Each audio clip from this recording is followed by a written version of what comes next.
Барлықтарыңызға сәлем. Бүгін рецебі ең жиі сұралатын пирожки немесе бөректердің рецебімен бөлісетін боламын. Салманың кез келген түрімен керемет үйлеседі және жасалуы өте оңай. Менің YouTube каналыма және Instagram парақшама жазылып қоюды ұмытпаңыз. Күнделікті әртүрлі ерекше рецептермен бөлісемін.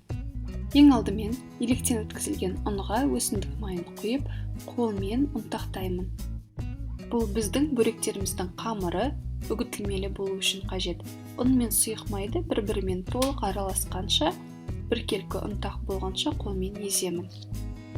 Бөлме температурасындағы суға алдымен тұзды салып ерітіп, ұнтаққа құйып, қамыр илеймін.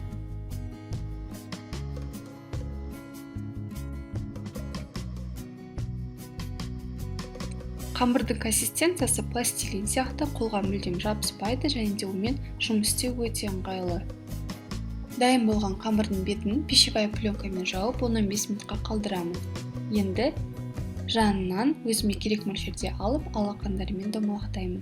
Егер мен сияқты барлығы бірдей болған қаласаңыз, таразыға өлшеп алсаңыз болады. Әрқайсысы 40 граммнан.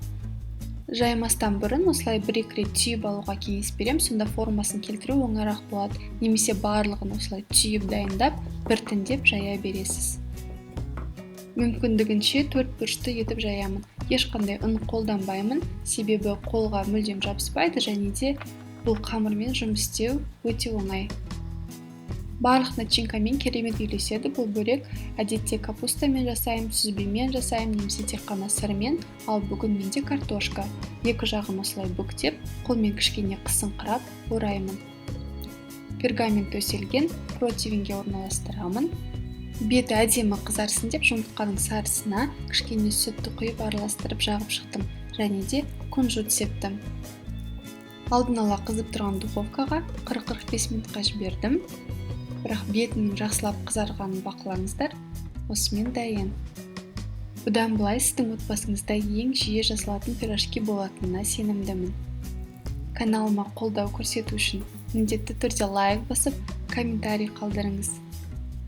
Маған сеніп, менімен бірге болғандарыңызға рахмет.